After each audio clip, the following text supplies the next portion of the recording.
So, not sure if you guys have seen, but over the last weekend, scores of restaurants and stores all over France were boarded up in anticipation for a wave of violence that was expected to come starting Sunday night and Monday.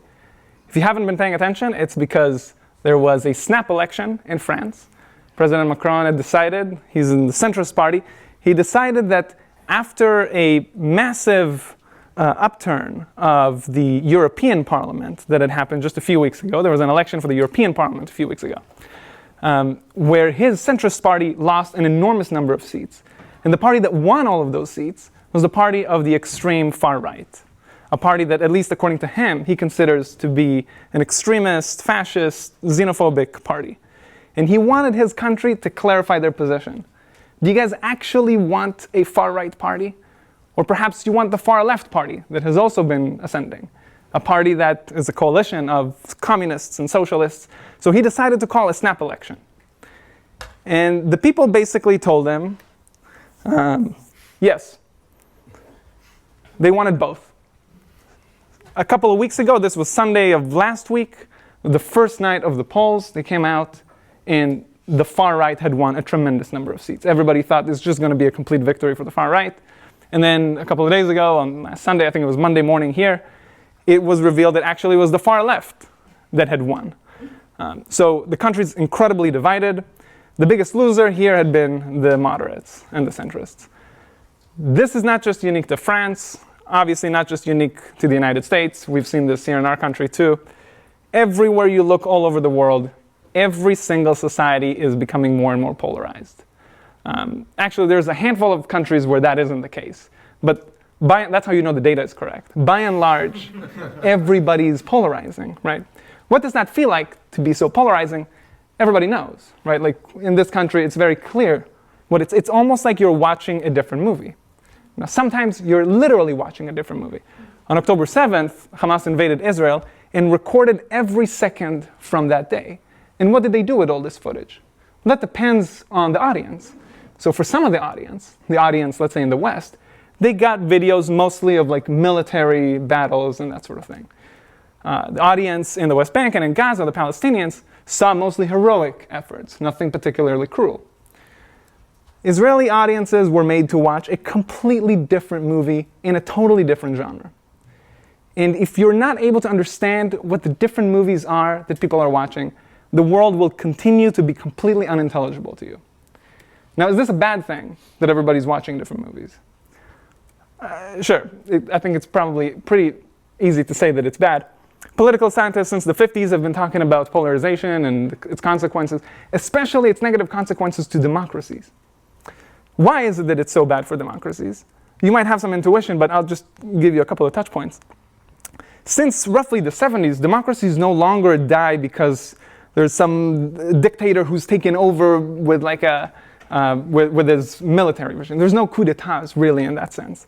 You're not seeing a Cuban revolution happening anymore or a Spanish Civil War. Really what's happening is very powerful executives end up becoming increasingly and incredibly powerful. And how exactly does that happen? What is the mechanism? Well, there's a couple of different mechanisms here. First is the Congress, because it's so divided, the legislatures are becoming totally gridlocked. They can't pass anything, so nothing actually gets done. And so the balance of power, the shift, the focus of political power ends up moving to the courts, which are then becoming increasingly politicized. We're seeing this in practically every country. Both of those are unable to place sufficient checks on the executive.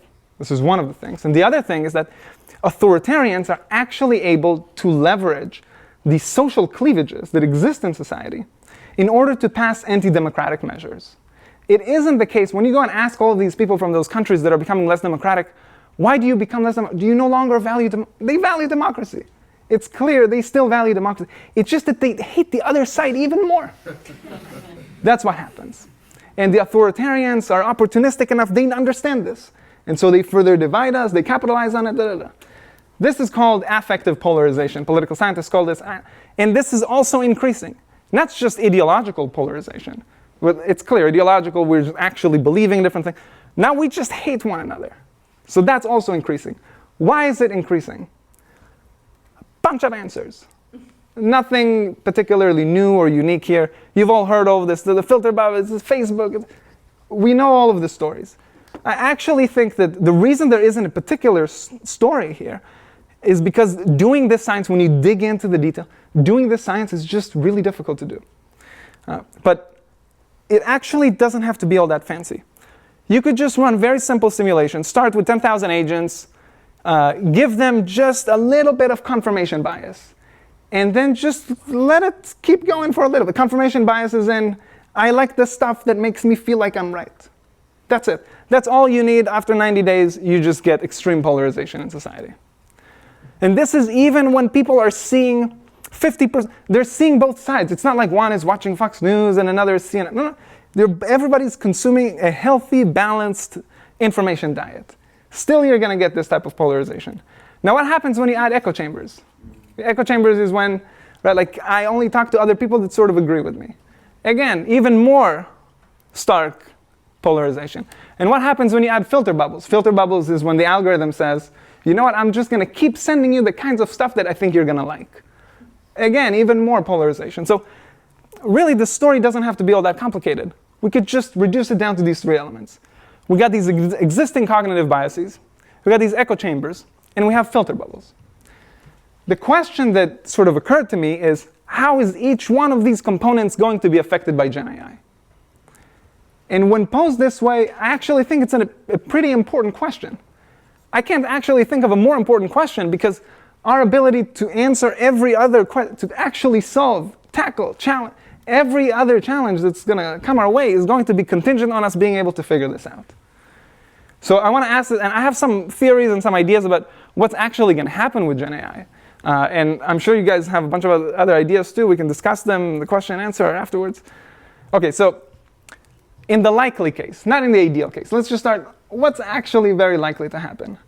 Cognitive biases are probably going to flourish. Why? It's in everybody's interest. Just reduce the lowest common denominator, create the most market. We can just sell us more stuff. What about echo chambers? I think in the short run, for sure, they're just going to be fully sealed.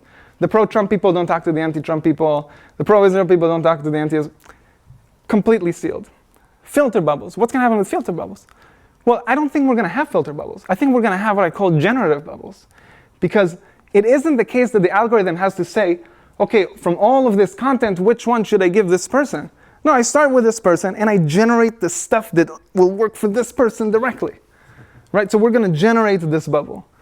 What are we going to generate? Probably stuff that caters to our cognitive biases. It's not going to be a good picture. I think it's pretty clear to you that in the likely case, this is not a good picture. It's probably going to be much worse. What about the ideal case? Right? This is still not happening in the worst case, which is the likely case. In the ideal, we could still design that future. What should we design?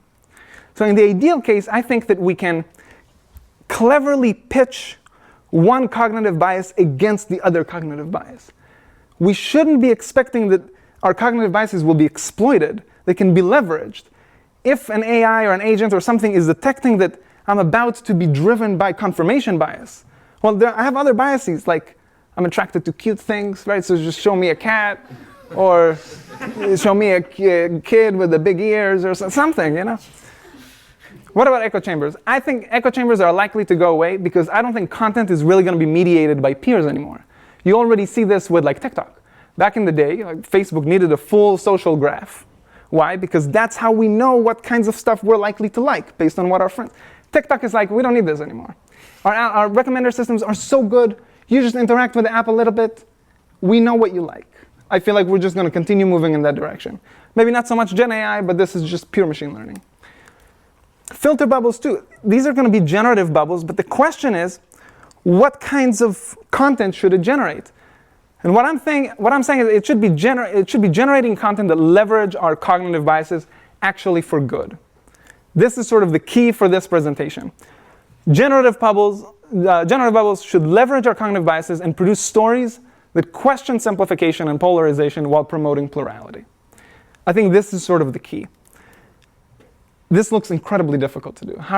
Who's going to start with this? We actually understand the person, where they're coming from, and how they believe the stuff they believe, and then sell them a different stuff. People want hard. People want easy. People want easy. That's right. But conflict resolution experts have actually been working on the same thing for a very long time. And they have totally serviceable formulas and frameworks for how to bring this about. What they look at is the power of stories. They say stories are actually the moral foundation that help us make sense of the world. They are the ones that otherwise the world would be totally incoherent. They make the world coherent. They sort of generate for us ideas for how to act. Systems of stories, they call narratives. There's a whole literature around narratives. The literature is vast. The problem is that narratives can mitigate conflict, can help us manage conflict, but they can also help to deepen it. They see stories, they see narratives in this sort of like large tree. In the bottom, there's these roots. This is sort of like the foundation where you're drawing all of your inspiration from. These can be myths or stories or historical trauma or generational trauma. And it branches out into various sort of actions and consequences on the basis of all of this. So what? Well, so I'm going to do this, I'm going to do this. It makes sense of the actions. And the central framing here is just the trunk here is just the central framing, what the narrative is. So let's start at the bottom. For those in the back, you can't see this. Roots are facts, stories, and parables about a common collective past, which underlie our political views and anchor our identity and history. So for example, anti-colonialism struggle, that might be one root. Ethnic conflict, right? Long-standing mistreatment by state authorities. These are some of the things that are animating, ultimately, these branches. These branches are policy preferences, actions, and outcomes.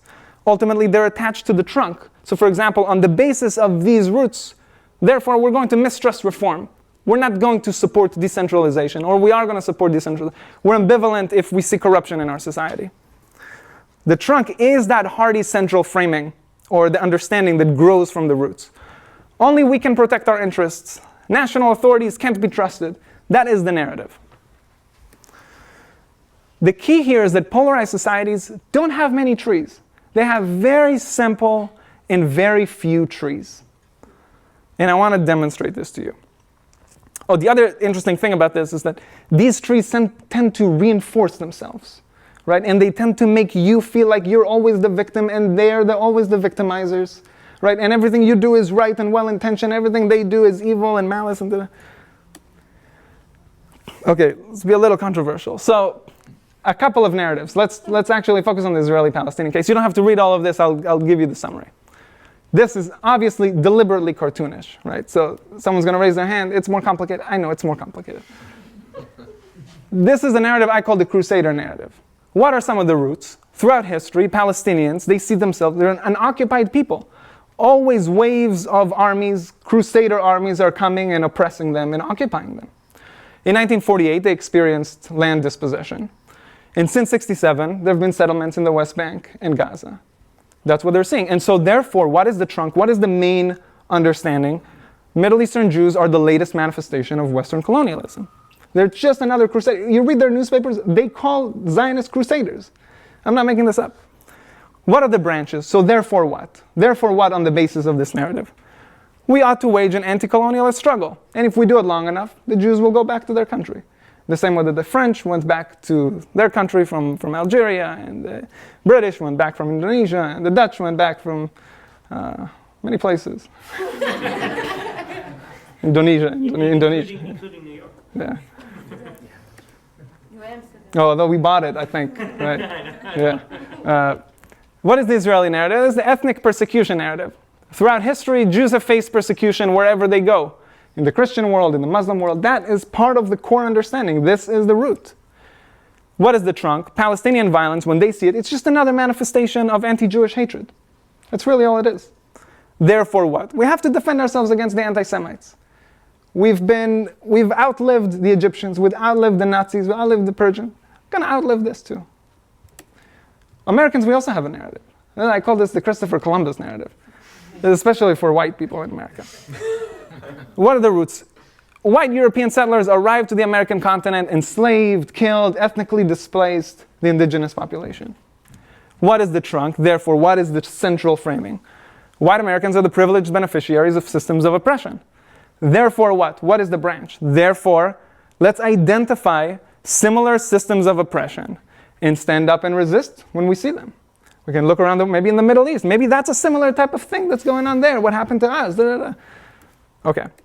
I'm not trying to persuade you of any one of these narratives, obviously, right? The only thing I'm trying to tell you is that we don't have that many, and they're very few, and I can't work with them. What do you do with it? Now you're trying to make change. These are too self-reinforcing. This is not, you actually need something else.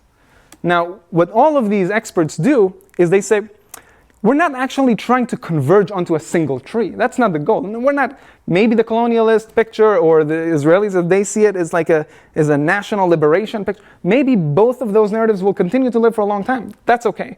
The problem is they make no room for the other narratives. And we need to have a pluralistic outview here. We have to be able to create a big forest with lots of different trees that support each other. How do you do it? Maybe you cut out unhelpful roots. Maybe you introduce new roots. Maybe you create more trees. That's what they do. But all of this work takes a lot of time.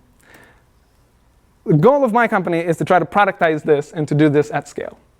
How are we doing on time? We're running out of time. Okay. Basically, we're creating a new platform for live video-based political discussion about any topic, but the go-to-market is Israel-Palestine. And people are coming in, 8 p.m., doors open up, hordes of people coming in, blah, blah, blah, yeah, whatever they do is fine. Really, the kicker here is that behind the scenes, under the hood, there's a set of AI agents that are tuned into the platform. They're listening in on the conversations. And through various tactics, by looking at the roots, by looking at the branches, by having a better understanding of what narratives people actually are animated by, it is trying to sway the conversation towards healthier and more productive places. So for example, this question right here, are Israel's actions in Palestine a betrayal of Jewish historical suffering or a necessary defense? I didn't come up with this question. AI was listening in and was generating this question. What else can the AI agents do? There's a bunch of different things. We're continuing to work on many more of them. How does it work? I think this is the non-technical part, so if people have questions afterwards, let me know. Sign up for the wait list. We should be launching next week.